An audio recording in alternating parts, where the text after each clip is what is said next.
Buenas, vamos a continuar entonces con nuestra clase sobre estimulación y rehabilitación cognitiva. Vamos a hacer algo que es ver con un poquito de detalle qué tipo de ejercitación se utiliza para trabajar específicamente lo que tiene que ver con las intervenciones en funciones ejecutivas, a modo un poco de ejemplo de cómo funciona este proceso de estimulación. Hay que tener en cuenta siempre que nosotros vamos a estar hablando de ejercicios que se van a realizar de forma consecutiva, varios de ellos. Recordamos un poco lo que vimos la clase anterior sobre esta manera de trabajar a partir de ir progresivamente aumentando el nivel de complejidad y progresivamente bajando el nivel de implicancia, por lo cual ustedes tienen que tener presente que vamos a estar viendo paradigmas de diferentes formas de ejercitación y ejemplos de ejercicios, pero que luego cada uno de estos ejercicios van a ir graduándose en función del nivel del niño, y que siempre estamos hablando de muchos ejercicios del mismo tipo que se van haciendo en diferentes sesiones de forma progresiva. Básicamente, las formas de intervenir y las ejercitaciones van a seguir los principios de la mayoría de las pruebas que se utilizan para la evaluación en primera instancia, para ir de forma progresiva estimulando las diferentes áreas del funcionamiento ejecutivo, tales como la flexibilidad cognitiva, la planificación, la codificación, la memoria de trabajo, las interferencias cognitivas y el control inhibitorio. Y básicamente vamos a trabajar a partir de estas intervenciones siempre en forma conjunta con el proceso de compensación y de modificación ambiental en la medida en que el paciente lo necesita. Un poco recordando lo que habíamos hablado en la clase anterior, siempre el entrenamiento va a realizarse lo más rápido posible en cuanto a el surgimiento de la dificultad. Siempre va a ser un programa que va a trabajar de forma personalizada y adaptando los ejercicios a las características, el motivo de consulta y el nivel evolutivo del paciente. Cada ejercicio de los que vamos a ver son ejercicios breves de algunos minutos que se van a dar de forma repetida y siempre con una retroalimentación inmediata sobre el resultado, que va a permitir al paciente ir haciendo ajustes en función del feedback que le vamos a proveer. Vamos a trabajar alternando diferentes áreas de dificultad con una modalidad multisensorial, y siempre vamos a trabajar a partir de una ejercitación que primero va a realizar una instrucción, luego un modelado y luego va a exigirle al propio paciente que nos muestre primero si comprende y cómo va a realizar la actividad para luego realizarla, digamos, de forma definitiva.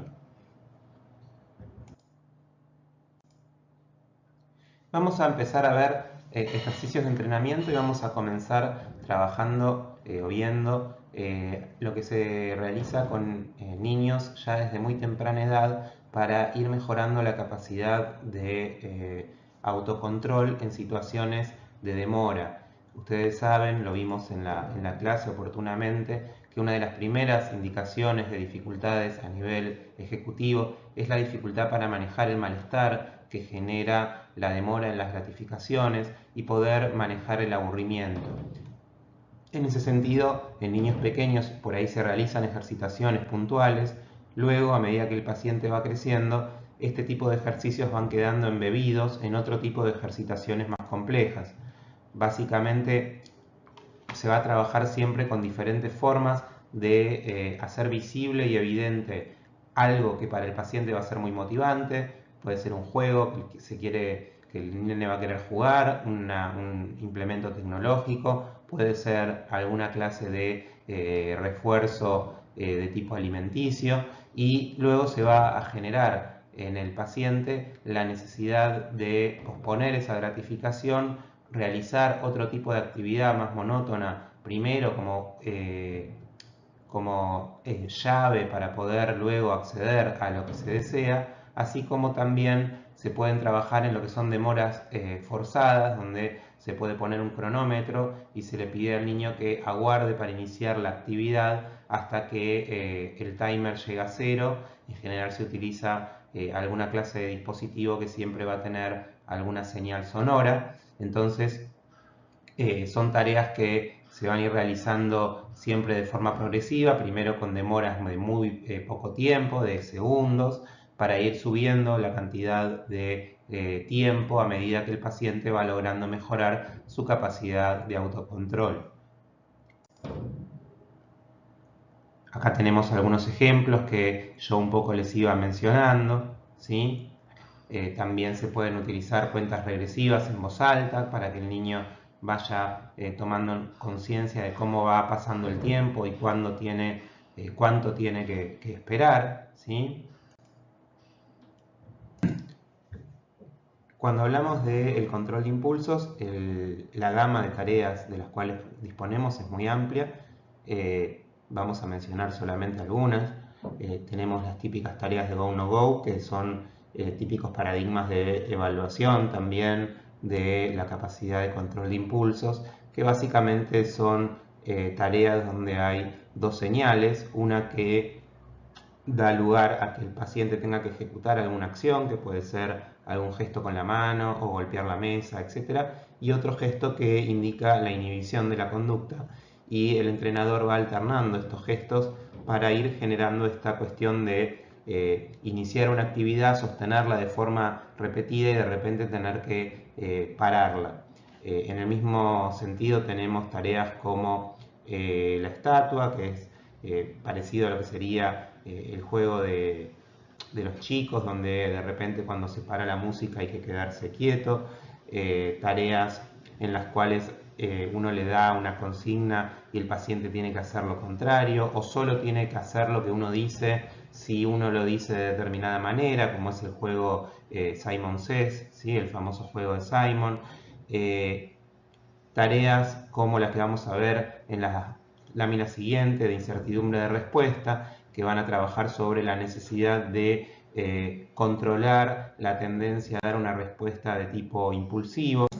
Entonces acá vemos un clásico ejemplo de este tipo de actividades de incertidumbre de respuesta. Tenemos una serie de dibujos aparentemente iguales o muy similares. El niño tiene que, como consigna, encontrar los dos que son iguales. Lo que tiene de interesante este tipo de ejercitación es que no es tan importante que el paciente acierte, sino que logre no dar una respuesta apresurada y tomarse la cantidad de tiempo necesaria para poder realizar un trabajo a conciencia. La tendencia a responder de forma precipitada va a tener más que ver con la necesidad de eliminar el malestar que le genera la incertidumbre que con la presencia de una respuesta que aparece como presuntamente correcta. En ese sentido es un tipo de impulsividad que es diferente a la que vamos a encontrar, por ejemplo, en los paradigmas tipo Stroop, donde lo que se inhibe justamente es la interferencia de una respuesta prepotente. Acá en este caso tenemos, por ejemplo, que cada uno de los dibujos acá aparecen marcados con las diferencias que tienen, y aquí tenemos que estos dos son los que son iguales, ¿verdad?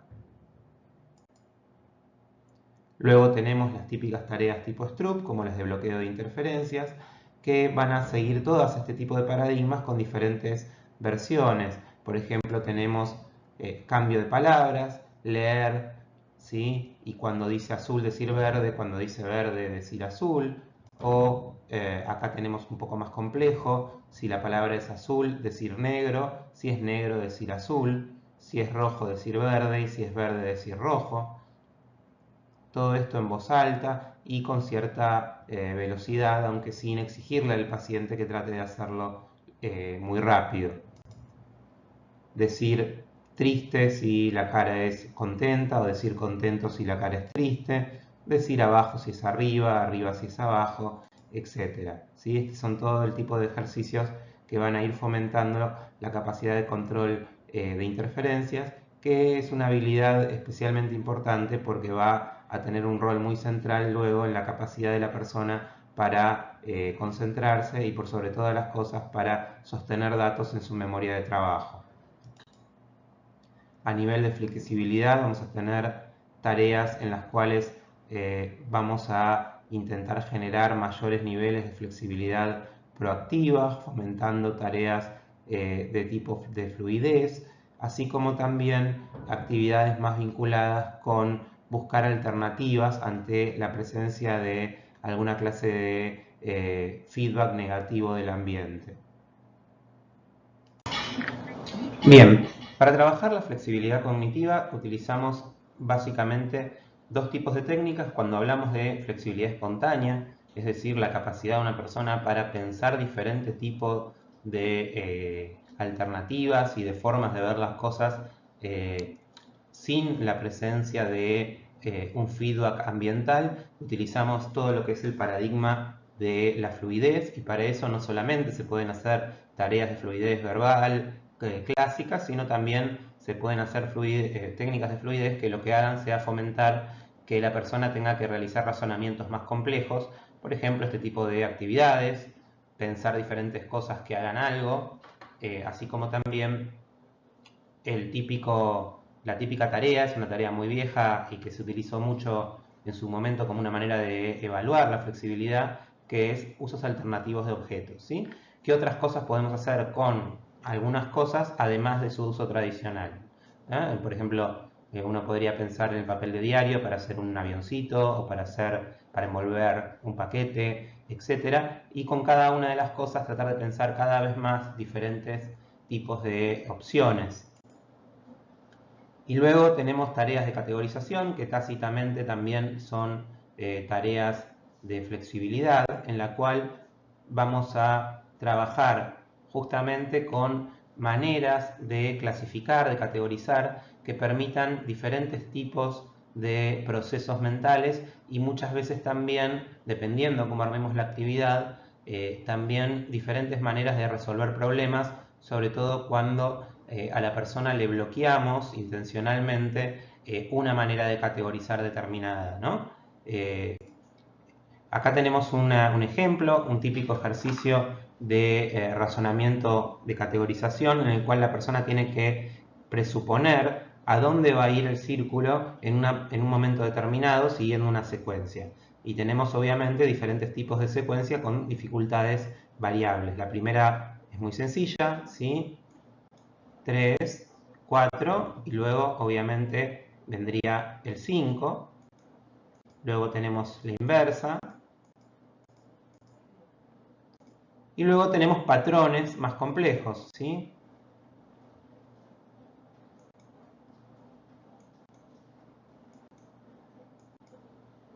Tuvimos el 2, el 4, el 9 y obviamente luego va a venir el 7.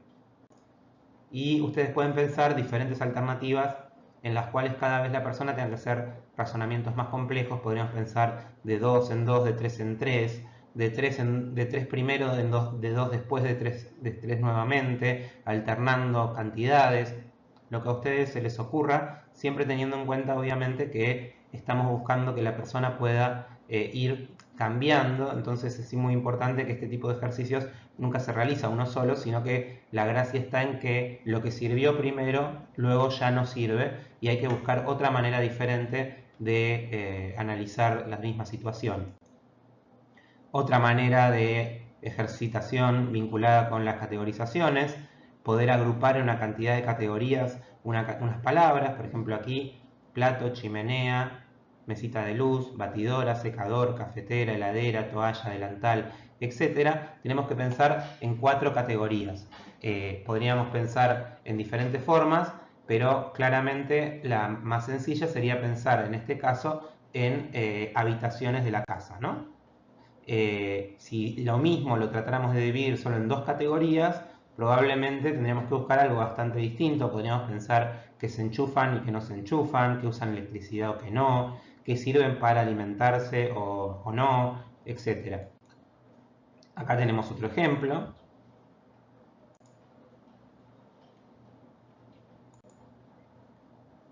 Búsqueda de justamente la categoría que quede excluida. En este caso, obviamente, el que no es una fruta.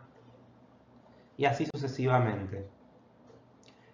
Cuando hablamos de memoria de trabajo, estamos refiriéndonos a un tipo de proceso que es uno de los que más se trabaja en estimulación y que también es uno de los que mejores resultados ha mostrado. De hecho, el entrenamiento en memoria de trabajo ha demostrado ser bastante útil para mejorar el perfil de pacientes con problemas de atención, sea generados por un daño adquirido en el sistema nervioso, así como también en cuadros del neurodesarrollo, lo cual, como vamos a ver al final de la presentación, no es algo que podamos afirmar en todos los casos, porque los resultados de los trabajos de estimulación tienen eficacias bastante variables según el tipo de función a la que estamos refiriéndonos.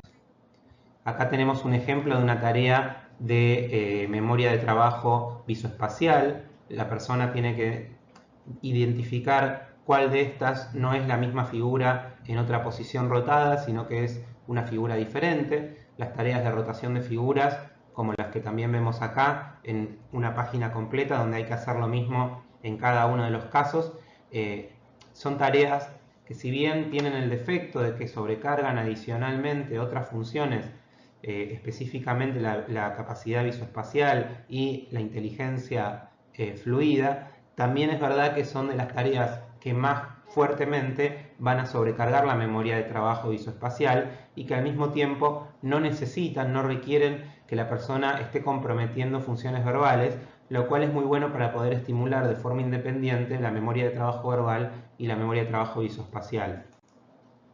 En el mismo sentido, ¿cuál de estas figuras encajaría en este lugar? ¿Sí?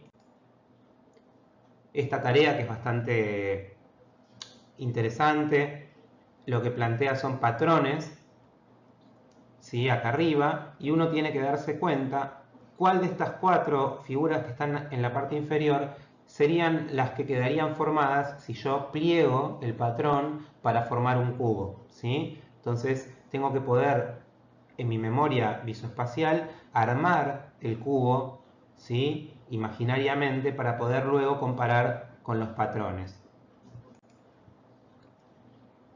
Otra tarea que se utiliza mucho son tareas vinculadas con la codificación, en las cuales hay un código, a cada dibujo le corresponde un número y la persona tiene que ir resolviendo, colocando el número correspondiente, ¿sí?, a cada casillero.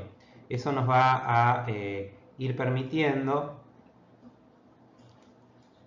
por un lado, un trabajo en el cual, a diferencia del anterior, no hay un nivel de sobrecarga alto, ¿sí? Porque yo todo el tiempo puedo rechequear con el patrón original los estímulos para no perderme, pero que además permite una progresión en la cual no solamente voy a considerar las respuestas correctas de la persona, sino también voy a poder tener en cuenta el tiempo utilizado y eventualmente puedo realizar diferentes tipos de readaptaciones para ir evaluando o viendo diferentes cosas. Por ejemplo, yo puedo permitir que la revisión del patrón superior sea a demanda del paciente, pero puedo cubrirlo con un pequeño papel para que cada vez que necesite mirarlo deba correr el papel. ¿Eso para qué nos va a servir? Por un lado, nosotros como evaluadores, como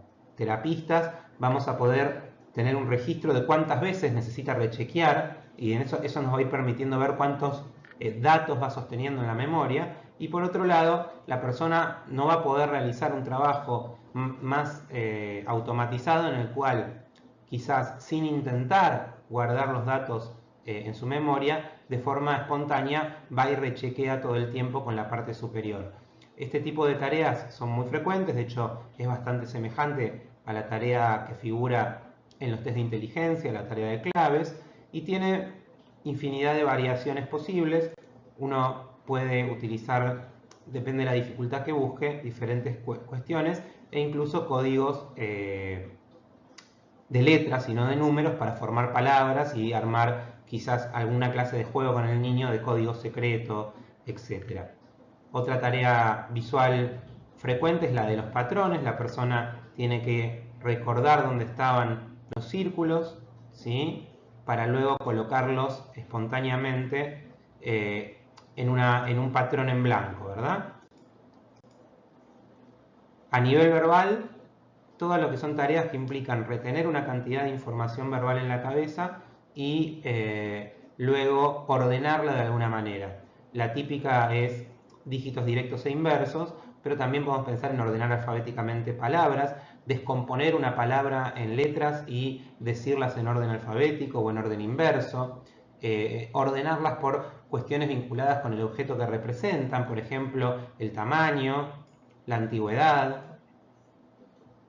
Podemos pensar luego también en algunas clases de organización de los números diferentes, por ejemplo, pares e impares, decir primero los pares y luego los impares, o decir solamente de todos los números, solamente aquellos que cumplen con algún requisito, por ejemplo, son divisibles por 2, lo cual complejiza más, porque yo tengo que tener la lista en la memoria de trabajo y tengo que sostenerla mientras voy tomando uno a uno los números para ir realizando una comprobación que requiere de un trabajo ejecutivo de alto nivel. También los juegos en los cuales se van sumando palabras, por ejemplo, el típico juego de el fondo de la mar o sal de ahí chivita chivita, todos estos juegos donde cada vez se va extendiendo más la oración, así como también tareas de inversión de palabras o de frases. Cuando hablamos de frases, obviamente la unidad va a ser la palabra, no la letra. Entonces, por ejemplo, podemos decir el coche salió, salió coche él, y así sucesivamente con frases cada vez más prolongadas. A nivel de planificación utilizamos diferentes técnicas que en general extraemos de los juegos.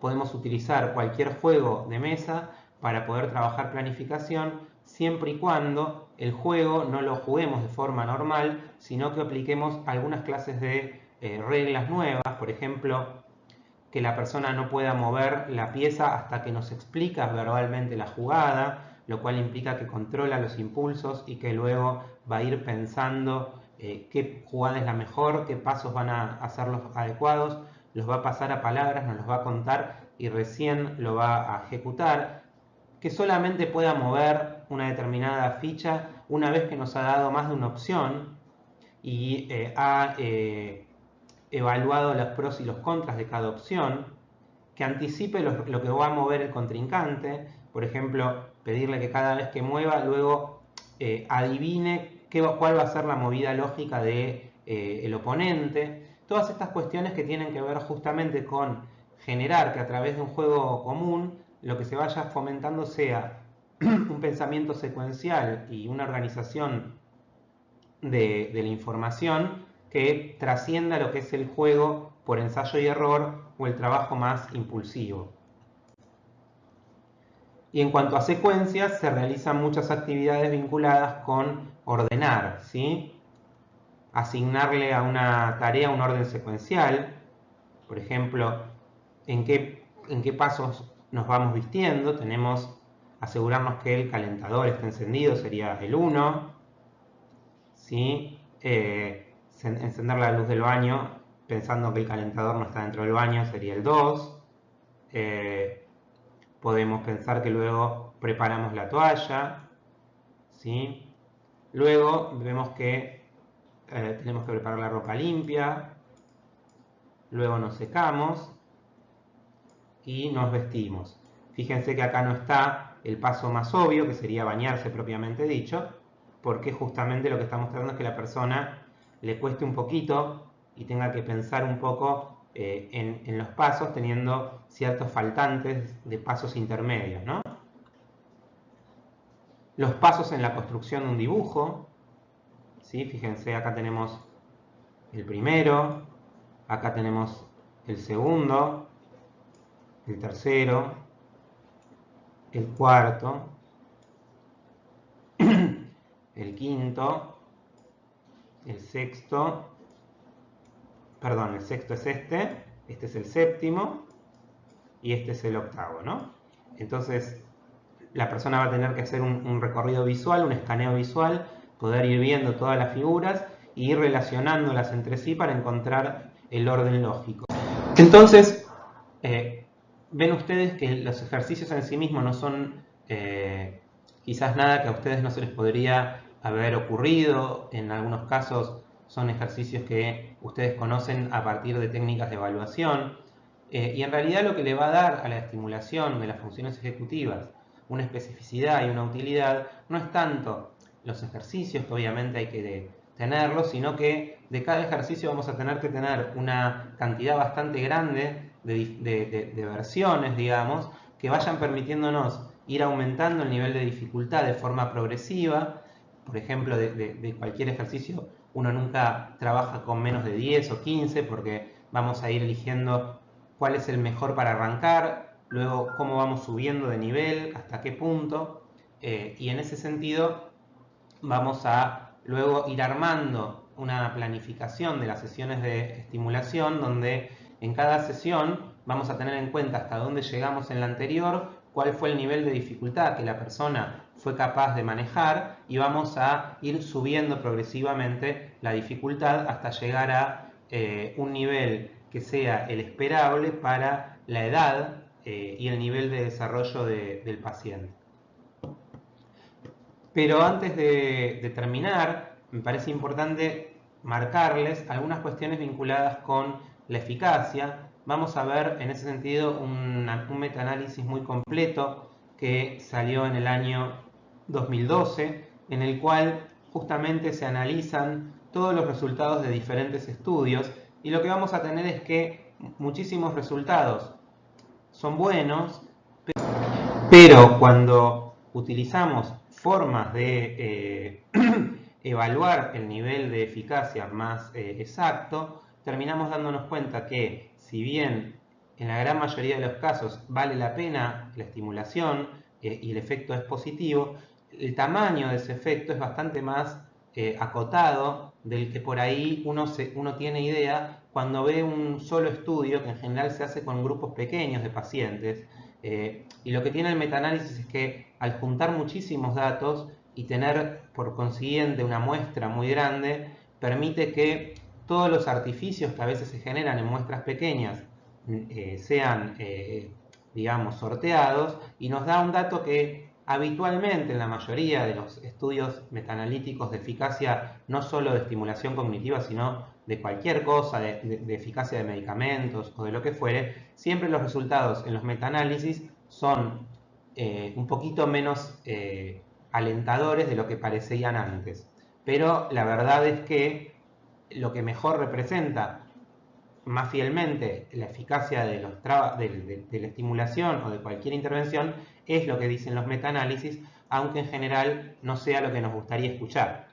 En ese sentido, en este trabajo vamos a tener diferentes tablas según funciones cognitivas, y acá lo que tenemos son diferentes estudios realizados.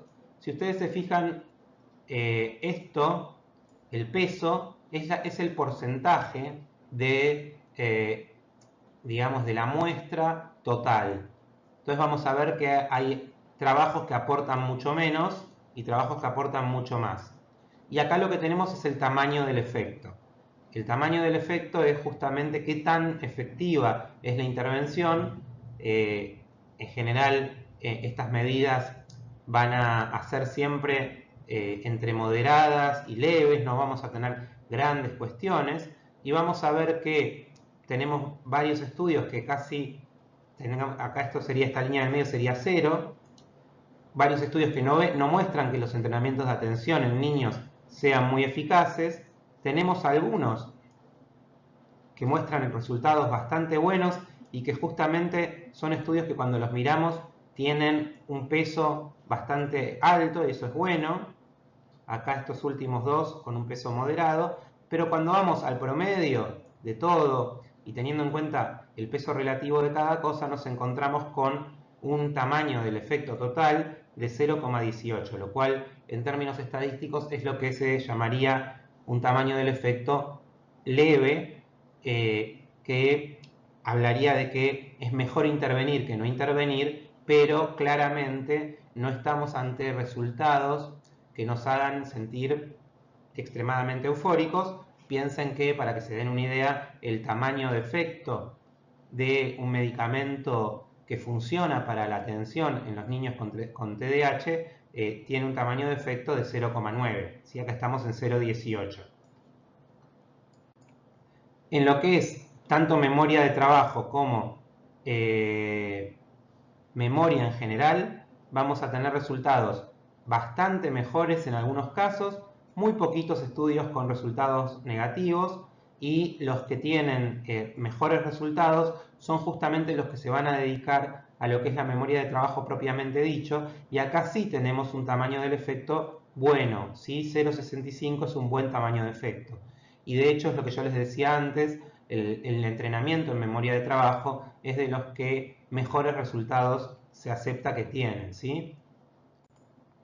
En funciones ejecutivas vamos a tener resultados bastante modestos, 0,17, y la verdad es que efectivamente el entrenamiento en funciones ejecutivas en forma genérica no parecería ser tan eficaz, sino que hay algunos aspectos de las funciones ejecutivas que dan mejor resultado que otras al ser estimuladas, pero otros aspectos quizás son más resistentes. La memoria de trabajo, dijimos, es bastante trabajable y asimismo lo es el control inhibitorio. Pero otros aspectos como la planificación o la categorización quizás no responden a los tratamientos tanto como nos gustaría.